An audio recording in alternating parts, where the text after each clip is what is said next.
to the Not Superior Dads podcast. No, we can't fly. No, we can't shoot lasers or pick up giant abilities. But what we can do is help set the foundations for our families, be present for our kids, and combat generational cycles. On this podcast, we dive into everything dad related, from the struggles we deal with as fathers to what our favorite thing to barbecue is. Hello, I'm Sean Laurie. Hope you guys are having an amazing, blessed day today. Man, I know in some parts it's still cold, but out here in Texas, it's been getting a little warmer out here. But before we jump into it, right, make sure you like, subscribe, share, tell a friend. You guys know, like always, I appreciate the support very, very much, man. And yeah, let's just jump into it, man, because you know it is something I wanted to really dive into, and you know, raising. I guess the topic in hand is more so like raising tough boys or raising emotional boys, right? That's going to be men. But I guess I'll start like this. Some of us are raising tough boys, but they grow up into emotional. I'm sorry, I should put it like this. Some of us are raising tough boys, but they grow up into emotionally unavailable men, right? And some of us are raising emotional boys, but they don't know how to handle pressure. You know, there is no balance, right? What is that? As dads, I'm not saying, you know, that we're not trying to raise tough kids, especially our sons. Like, I want my sons to be able to be, you know, strong, be tough. But I'm saying, for me at least, I'm trying to raise a disciplined, emotionally strong man, right? To me, there's a difference. There's a difference with that. Because I look at, like, you know, there's three different categories, right, to what people think tough means, right? I grew up in a generation of, you know, you're not supposed to cry, right? So don't cry, don't complain, right? What's that saying? It's like, oh, how you doing today? And someone will say, oh man, you know, I'm all right. And even if I was, nobody would care to hear me complain, right? Something like that. But don't complain, you know, push through everything, you know, handle it yourself, right? Just different things like that, you know. And that, honestly, though, when we do that, that suppresses emotions. That can also cause different anger issues, right? We have a lot of men, I know I'm not the only one, we know a lot of different men that can't handle certain adversity or certain things with their emotions. So the first thing they want to do when they get overwhelmed emotionally, they want to fight or they want to argue, they want to yell. And those are the things we have to be mindful for, right? Because when we're operating in that space, when we're suppressing our emotions, that's when we can have those anger issues or be super prideful or honestly isolate ourselves. I know for me, that's something that I'm bad at, right? I've gotten better, but I was really, really bad at that at one point, you know. But then when you also said, so again, to be fair, right? So I said what people think tough means, right? But also when, especially for guys, when you hear emotional, right? Like, oh, you're being very emotional or something like that. That comes off as, you know, you're too sensitive, or you're too open, you know, you should let you shouldn't let your guard down, different things like that. But also, you know, that can also become something where it's like, now because of that, right, you're easily discouraged, you know what I mean, or you're trying to avoid those pressures because of that, you know. So that's something I think we should definitely be mindful for, because if not, it becomes an issue for our sons. But it starts with us. Like, for me, you know, I had to learn that, you know, coaching my son and coaching other young boys, other young kids as well, understanding when to push them, when not to push them, especially for my son, right? Because, you know, for those that's been coaches or worked with kids, right, we're going to deal with our kids differently than other people's kids, right? So that's something I had to learn, though, with my son. And honestly, I took, because I've been coaching for like 3 years before I took a break. Now it's about to be 4 years, but 3 years, and I never took a break, right? And I finally took a break last summer, and honestly, it was something good for me because I could kind of step back and kind of observe everything, you know. And it helped me because it helped me to learn when to push my son, when not to push him, when to comfort him with certain things, how to correct him without breaking him, without him feeling like he's failing or he's letting me down. Because at the end of the day, our kids want to make their dad proud. That's just a thing, right? That's always going to be a thing. But for me, I understood, if my son, lost in a game, right, and he's crying, I'm not going to be mad because he's upset, because he's sad. I'm paying attention to what he does after those tears, right? So it's one of those things for me. I'm like, okay, my son gets lost. He's upset. He's sad. And I understand he's mad or he's sad. But what's he going to do next? How is he going to use that to fuel him, to get him to where he needs to go to? And so I think that's so important for us, as fathers to understand that. Because that's a part of us leading, right? Especially for our young boys. We have to help them become leaders. We have to help them to become the man that we want them to be. And so for me, I've realized, okay, how can I help you use that emotion as fuel and not as something that's holding you back? Instead of tough versus emotional, right? How about I try to have that third option, right? Where you're able to understand both aspects, and it doesn't make you less of a man because of that. It doesn't make you less of a young boy because of that. We're not raising tough boys or emotional boys. We're raising disciplined, emotionally, and regulated men, right? That's how I look at it. Because I look at it like there's different pillars to that, right? So the first pillar for me would be like I said, emotional regulation, right? Not suppressing their feelings, like, hey, you're not supposed to feel that, you're not supposed to feel anything, but feel it, control it, now respond. That's why I said I want to see how my son responds to it. Again, he loves basketball, right? That's something he loves. So when he's upset, he uses that fuel. He's like, hey, I'm going to get up early in the morning. I want to get some shots up, or I'm going to do some push-ups, or whatever the case is. I want him to know that, the strength isn't in disregarding your emotions, but the strength is controlling it under pressure. That's the key. Like, are you able to control your emotions under pressure? If it's losing a game, if it's getting rejected, because as many of us know, we're going to get rejected. It could be with a girl, it could be with a job, it could be, you're trying to get approved for a house, an apartment, whatever the case is, you're going to get rejected, right? But how do you handle that? When you get embarrassed a big one too. You fail a test, as my kids, I'm sure your guys' kids too, has been taking a bunch of tests lately. I think it's like the state test or something like that for school. But anyways, how do you respond, right? Are you able to be corrected by a coach? Not just me, because I'm not the only one. I purposely also at times took a step back so he could be coached by other men.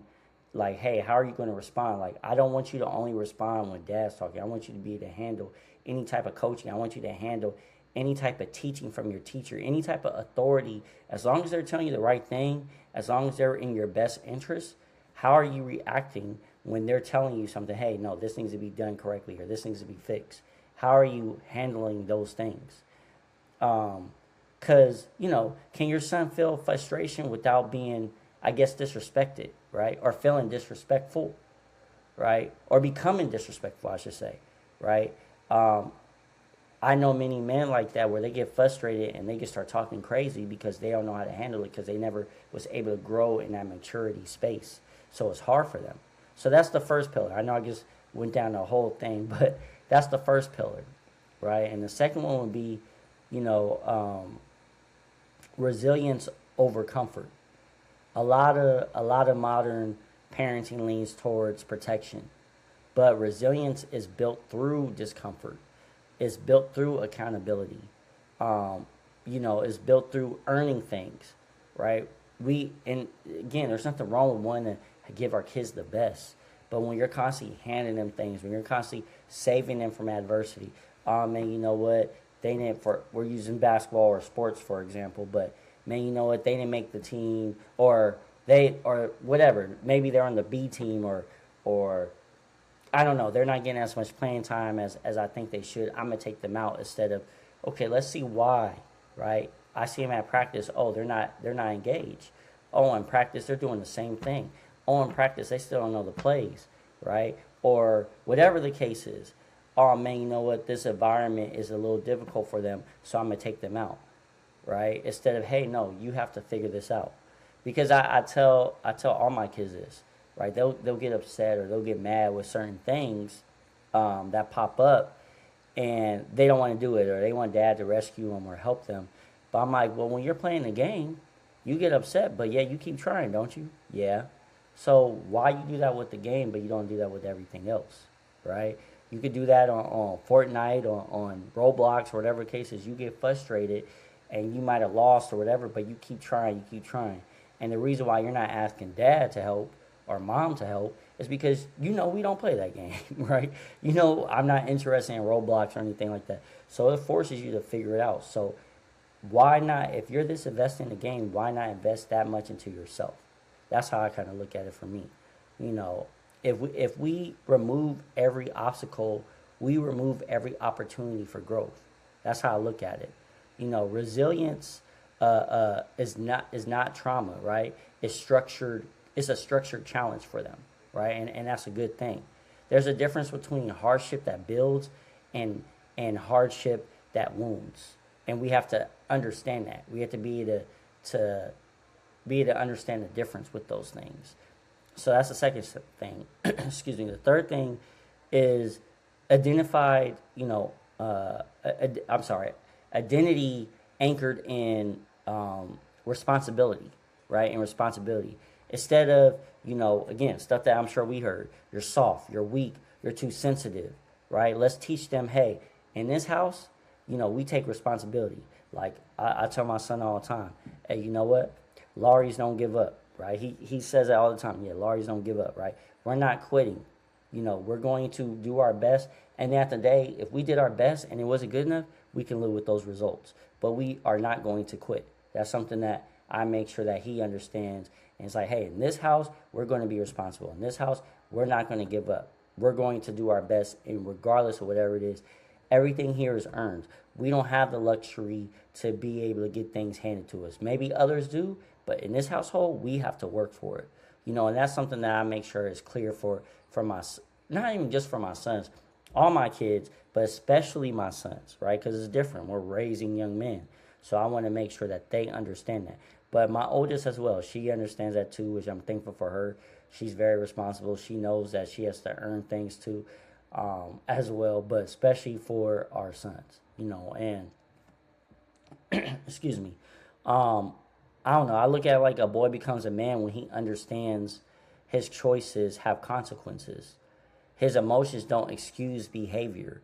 His strength is for service, not ego. And I think that's something key. Like, understand your strength is for, because, right, you're going to have a family one day, and they're going to lean on your strength. They're going to need you in certain things. And you can't have an ego in this. Leadership, you shouldn't have ego in this. You have to do, it's almost, I look at like, for my boys, it's leadership and training. So when they do have their own family, or when they're in the position of leadership, could be at a job, could be in a sport, could be in some type of club, whatever the case is, they already know how to handle certain things. So that's the third one. And the fourth one is controlled aggression, right? Because aggression isn't a bad thing. Just because I mentioned it earlier, that's not a bad thing either. Uncontrolled aggression is, though, right? Because again, we don't know how to deal with our emotions, so we're just turned up for no reason, and we want to fight and do all these extra stuff because we can't control our emotions. I don't want to take the fire out of my son. I want to teach him where to aim it at, though, right? I want him to understand, hey, that same fire, that same desire, use that in sports. Use that for your work ethic. Use it for protection. Use it for leadership. Like, he's only 11, but I've already been teaching him and having him understand, he's not the oldest, but to have that protective mindset. He does that, even my oldest doesn't probably realize at the time. He's very protective with her too. And she's 10 years older than him, right? But he's very protective. he understands too, okay, I have a younger brother, younger sister. I got to make sure they're okay. So he's already operating in that. Like, he's very, very passionate about it, and sometimes it does get him in trouble because he's still trying to figure out that those boundaries at times, right? Where he's really turned up, where it's like, wait, hold on, you can't be talking to your sister like that. You can't be talking to your brother like that. I understand, you're trying to protect him, but you're a little too turned up for this situation, right? But again, it's a beautiful thing just because he's starting to understand that more and more as he's getting older because I've been showing him that. And then, excuse me, the fifth thing, right, is I honestly being able to apply those or I should say practice those things as a father, right? This is where we're trying to show them, we're trying to lead that. Like, here's how you build something, like anything. If we're trying to show our kids how to build something, right, we got to show them first, right? And so for me, I look at like this: how we're going to build emotionally strong boys is by us doing it. Instead of us saying, stop crying, man up, oh, you're fine, right? All right, more so like, man, what are you feeling? What's going on, right? Well, why do you think like that? Or why you feel this way, right? Just different things like that. Like, is there times they shouldn't be crying? Yes, of course. If they're crying just because you told them, hey, you can't go on the video game right now. Yeah, but then that's when you have a deeper conversation as far as, is that really important? Like, you're crying over a video game. Is that really important? I told you to go eat right now. You're crying because of that. So is that game going to feed you?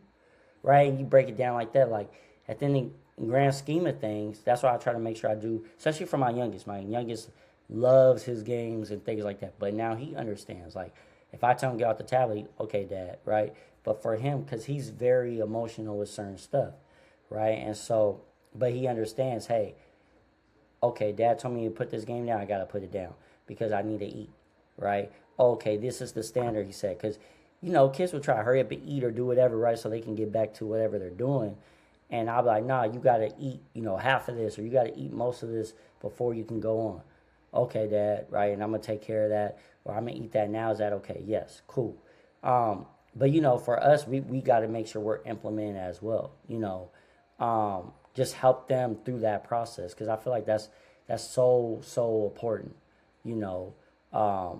and like I said, again, just making sure we're not trying to rescue them and save them from everything, calling coaches for stuff or arguing with the teachers, trying to fix social problems, or shoot, a big one is making excuses, right? So we got to make sure too we're not trying to rescue them too fast. I guess that in itself would be another point, but basically just making sure that we're not trying to rescue them too fast from different things. Because, like, is this really harming our kid, right? Or is this helping our kid grow?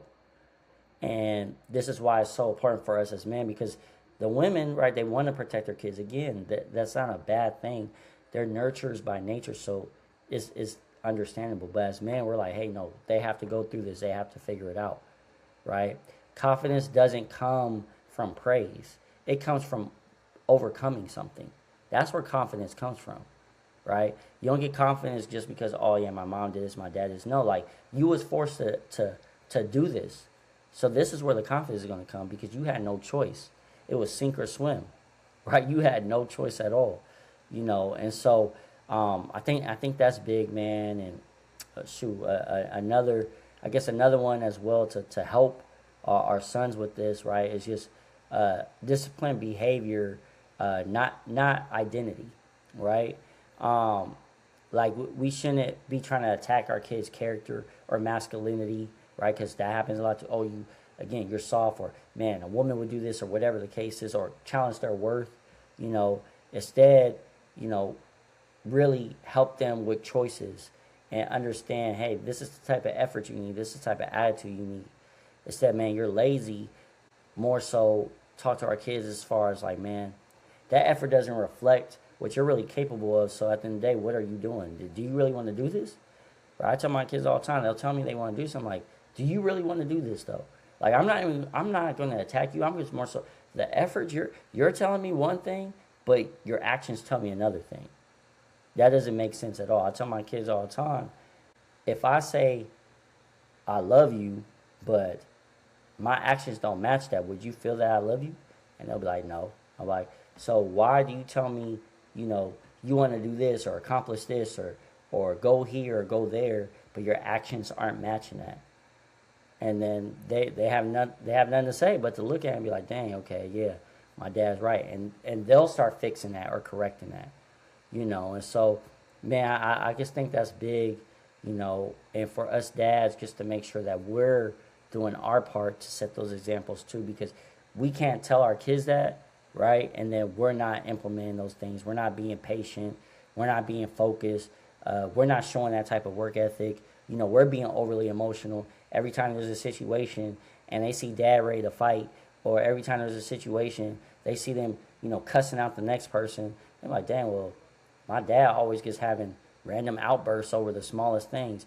He's not able to regulate his own feelings, but yeah, he's getting on me, right? And so that's why it's so important for us as men, as fathers, to be able to showcase that, and let them know, like, your emotions can be an amazing tool if you use it correctly, right? Your emotions can help elevate you in a way that you didn't think was possible. And you having emotions doesn't make you weak. You crying over a situation doesn't make you weak. In my opinion, you crying and doing nothing about whatever that situation is. I'm not talking about someone passing away. I'm not talking about nothing like that, right? But I'm talking about, you're crying or you're upset because, you didn't make that team, or you didn't pass that test, or, you didn't take care of whatever you need to take care of, so now you can't go over to your friend's house or play the game, right? You crying about it, instead of you crying about it and doing nothing, that is when, to me, it's like, okay, you're just using that emotion to paralyze you. Instead of, man, I'm feeling this way, dang, I should have studied that test, because if I study that test, I'll be able to play the game right now. Like, I'm crying, I'm upset about it, but at the end of the day, now I gotta be mad at myself, because I know I could have did this. I know I could have been better.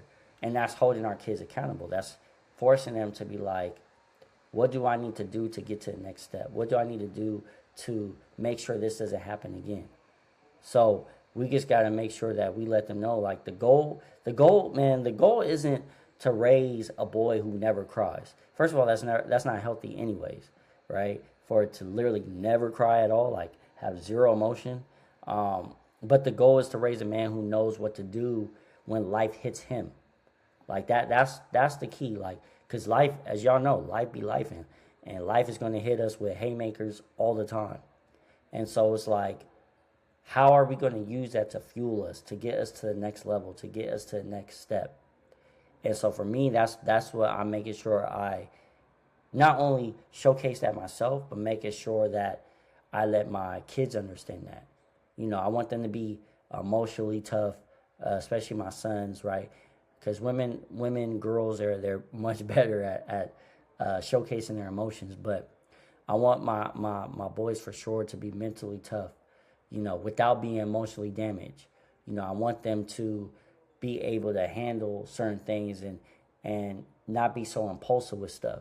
So, man, it's just those little key things. I feel like if we're able to do that, we're able to implement those things, those different pillars. I know I listed quite a few, but able to implement those pillars is only going to help our kids so much more, because they're going to be able to understand that. So it's one of those things where, like I said, we're not trying to raise quote unquote, tough boys only, or, super emotional boys either, but more so just have them understand, hey, I'm raising a son that is going to be disciplined, that's going to be emotionally strong, right? Emotionally strong. Like, that's the key. Because, again, you could be emotional, but understand how to use that. But before I close out, just even, right, with Kobe, right, late Kobe, one of the things that people loved or maybe didn't love about him, but, you piss him off or whatever he had going on, he would use that to fuel him, right? When he had the whole case thing going on, right? Imagine, like, that's how I look at, like, imagine the mental strength that took, because he's flying on a helicopter, going to play a game, him and his wife are having issues at home, right? He was at court all day, and then you go play a game and drop 40, right? Think about what type of emotion you had to use that, man. You know what? And I think he even talked about that. Like, he leaned into that. Like, he was almost like a villain in some people's eyes, right? And he leaned into that and used that to fuel him. That's not easy to do. It sounds easy, but it's not easy to do, because I look at it like a Paul George or something like that, right? Where Paul George has opened up about some of his emotional difficulties. And there, again, everyone responds differently, but you could tell at times Paul George was really in his head when he would play, right? It go from he scored 25 points to he only had 7 points, right? And it was something internal. So that's why I say it's so important, if you're able to really regulate your emotions and really be able to use that to fuel you, man, it makes you so much more dangerous as an individual, but especially as a man. So, yeah, man, I just wanted to share that with you guys, because I think that's something that's so key, that's so important. Is just understanding that we're raising men that can be disciplined, be leaders, but emotionally strong, and not shame them for having certain emotions, right? But more so just having them understand, okay, why do you have that emotion, and now what can we do about it to address it, so you either don't feel this way or you can use it to take you to the next level. So, man, with that being said, like always, right? You don't have to be perfect, but you always have to be present. I'll see you guys on the next one.